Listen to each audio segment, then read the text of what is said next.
By now, we all know that SpongeBob SquarePants, the yellow anthropomorphic sea sponge that lives in that famous pineapple under the tree, is something of a bubbly, optimistic, happy-go-lucky dude that thrives in his community in Bikini Bottom.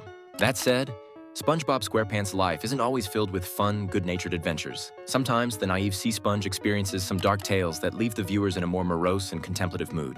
Let's take a look at a few of the darkest episodes of SpongeBob SquarePants. Let's start with Demolition Doofus. Do you guys remember that Season 8 episode? Well, that episode was just one of many episodes in which SpongeBob was going for yet another driving test. It would prove to be yet another nightmare for Mrs. Puff, the driving instructor at the boating school. Those of us who are familiar with the show would know that SpongeBob is the bane of her existence. Although he was her first ever student, SpongeBob is the only student that has gone through Mrs. Puff driving school and failed. The boy is too reckless to get behind a steering wheel. Regardless of this, SpongeBob's boundless enthusiasm compels him to give this driving thing another go. However, the only thing that is different about this go is that SpongeBob would get into so many accidents that an overinflated Mrs. Puff, who is a pufferfish, would eventually explode. Once in the hospital, Mrs. Puff would learn that she had puffed so much that she had popped. It meant she would never puff again. Almost sounds like the nightmare diagnosis for a vapor. Like said vapors, Mrs. Puff was devastated. What do you mean she would never be able to puff again? As if that was not bad enough, the ever happy-go-lucky SpongeBob wouldn't let her wallow in her sorrow. He tried to take her out, but the pair were distracted when some accident victims were carried into the hospital. After learning that these victims were from a demolition derby, Mrs. Puff hatched a plan to get rid of her SpongeBob problem. Before we knew it, we found out that SpongeBob had been entered into the demolition derby by Mrs. Puff. Worse, his car was smaller than everyone else, and he seemed to wear this ridiculous sock helmet. Unbelievably though, SpongeBob eventually came out on top of this demolition derby.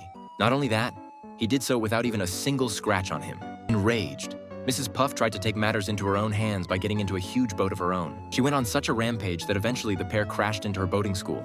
Funny enough though, this gave Mrs. Puff her puff back. What we do take from this episode is how people can lose it while pursuing their revenge. You may just lose your sanity while you chase it. Rock bottom. No, we're not talking about an episode where SpongeBob had to take the final boss's finisher. No, we're talking about the episode in which SpongeBob and his best friend Patrick the Starfish went on a trip to the amusement park just outside Glove World. After enjoying a fun day at the amusement park, the pair of weary buddies hopped on the bus home. Or at least that is what they thought until they realized that they had accidentally gotten on the wrong bus. Before they could say anything, they were forced to watch in horror as the bus plunged into the depths of the ocean. Before the pair knew it, the bus driver threw them off the bus. This was perhaps when they realized that they had plummeted so deep into the ocean that there wasn't any light around them. They soon realized they were in the aptly named rock bottom.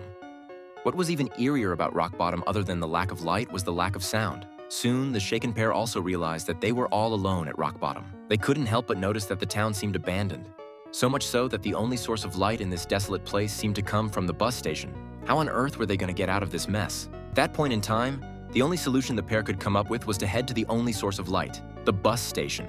At least there, they could wait for the next bus. However, before they could get to the bus station, something really weird happened. Patrick got on a moving bus without SpongeBob. What a betrayal. SpongeBob tried to chase the bus, but he just wasn't fast enough to catch up. As such, he was forced to watch as the bus and his friend abandoned him in the darkness of rock bottom. Understandably, SpongeBob had no choice but to wait for the next bus at the bus station. However, this seemed to be another sticky one for SpongeBob because despite his best efforts, he just couldn't get on any of the buses that pulled into the bus station. Seeking help, SpongeBob pleaded with one of the locals he met for help. Unfortunately, all this local ended up doing was stealing SpongeBob's balloon. Following this, SpongeBob was forced to attempt to get on the bus again. Unfortunately, he would fail again and again. It got so bad that SpongeBob gave up. Instead, he tried to get a bus schedule, but by the time he got to the front of the line, the last bus of the day pulled out of the bus station before he could even get his hands on the bus schedule. Enraged, SpongeBob demanded for a bus, but all he got was darkness. The bus station shut down, leaving SpongeBob to languish in the darkness all alone. Frightened, SpongeBob soon lost his mind when he noticed this loud noise that just seemed to be getting close to him by the second. He even tried to run away, but the noise followed him until he got cornered. Imagine how relieved he was when he realized that it was just the fish that stole his balloon earlier on. Imagine how happy he was when this fish blew up the balloon so SpongeBob could float home. Ooh, just you wait until he gets his hands on Patrick. Jokes aside, this seems to be one of the more popular episodes of SpongeBob SquarePants. Perhaps it is due to the dark vibes and sounds that came from the show.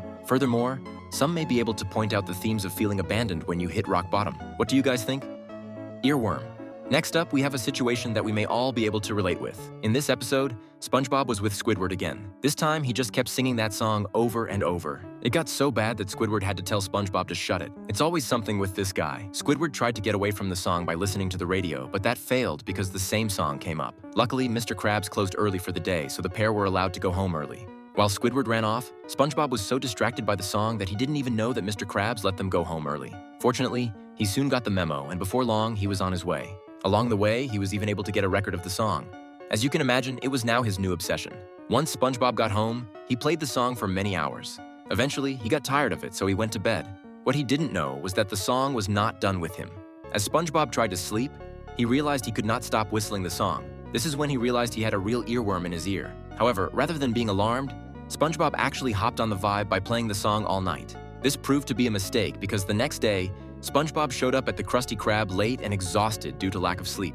Mr. Krabs tried to scold SpongeBob, but all SpongeBob could hear was the song. In fact, SpongeBob was so overcome by the song that this was all he could sing. It got so bad that the constant singing chased customers away. It also got Mr. Krabs so mad that he threatened to send SpongeBob home if he sang the song again. Despite his best efforts, SpongeBob eventually went crazy as he couldn't stop himself from singing the song while running around town like a madman.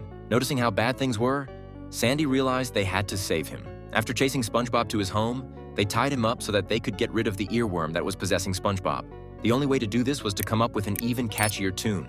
At first, Sandy and Mr. Krabs couldn't come up with a song that was good enough, but eventually Squidward came up with a tune that got the earworm out. Unfortunately, the earworm would come for Squidward later on. What a way to touch the theme of madness. Who knows what would have happened if Sandy didn't notice that they needed to save SpongeBob? Who was gonna save Squidward?